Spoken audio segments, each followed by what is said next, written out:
नमस्कार दोस्तों, आपका हमारे चैनल में स्वागत है। पुष्पेंद्र कुल श्रेष्ठ जी ने आमिर खान और नसरुद्दीन शाह जैसे मुसलमानों को किया बड़ा खुलासा। टेलीविजन पे ललित अंबरदार जैसे लोगों ने, सुशील पंडित जैसे लोगों ने, आर.एस. सिंह जैसे लोगों ने, ये जो जिहादी आते हैं ना, ये हार्डकोर नट जिहादी टेलीविजन पे बैठते हैं, कोई हैदरी के नाम पे आता है, कोई बाबरी के नाम पे आता है, इनको सरे बाजार नंगा करते हैं ये लोग। इसलिए डर लगता है अब लोगों को दिल्ली में, इसलिए अब नसरुद्दीन शाह को डर लगने लगा है, इसलिए आमिर खान को डर लगने लगा है। ये इन लोगों को डर जब नहीं लगा जब हिंदुस्तान के सबसे शांति प्रिय जगह जहां से 3.5 लाख पंडितों को रेप मर्डर करके आपने निकाला, और आप सदियों से उनके साथ रह रहे थे, आप कश्मीरियत की दुहाई दे रहे थे, आप इंसानियत की दुहाई दे रहे थे, तमाम उसके बावजूद भी आपने उनके साथ क्या किया? वो सेकुलरिज्म क्या था भाई?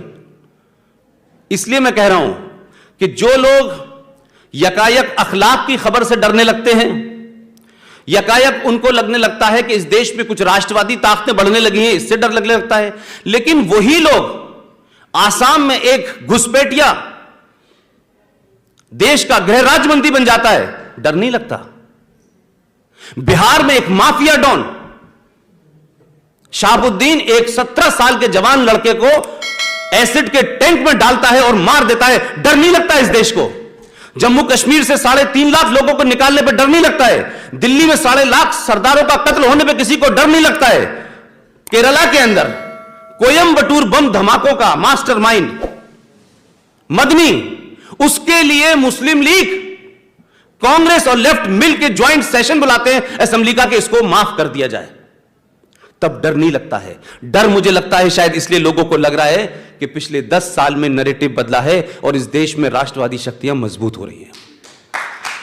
शायद डर की वजह यह है, डर की वजह यह है कि अगर यह शक्तियां मजबूत हो गई तो सवाल पूछेंगी कि बताओ मोहम्मद साहब के दामाद, उनकी पहली पत्नी की बेटी फातिमा के शौहर का कत्ल क्यों करने वाले कौन लोग हैं, उनके नवासे को मारने वाले कौन लोग हैं, ये नहीं बताएंगे।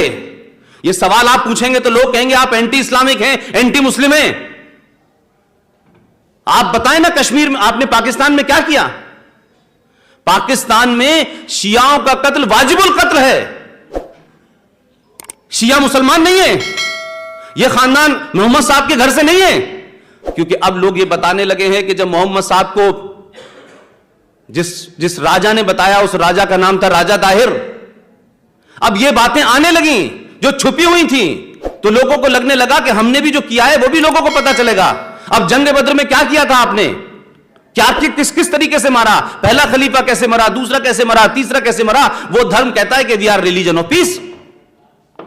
तो भाई एक पीस हमने 47 में देखी थी, तो आपने 2 टुकड़ों में पीस करके रख दी हमारी। लेकिन जम्मू कश्मीर में ललित भाई, आप हौसले देखिए इस देश के अंदर, यह समाज की चुप्पी के कारण हो रहा है।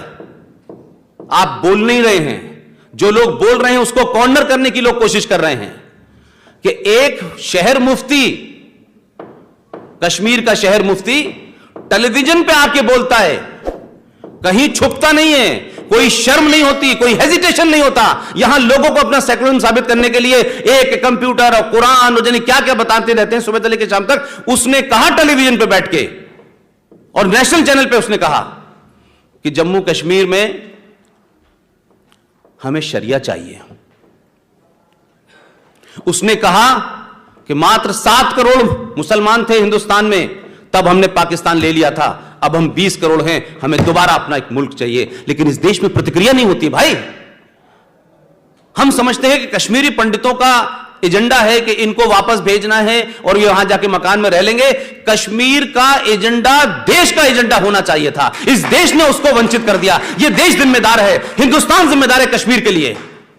मैं नहीं मानता कि आज भी आप चले जाइए केरला के अंदर, आप चले जाइए तमिलनाडु के अंदर, लोगों को लगता है कश्मीर कोई घूमने की, पिकनिक की जगह है।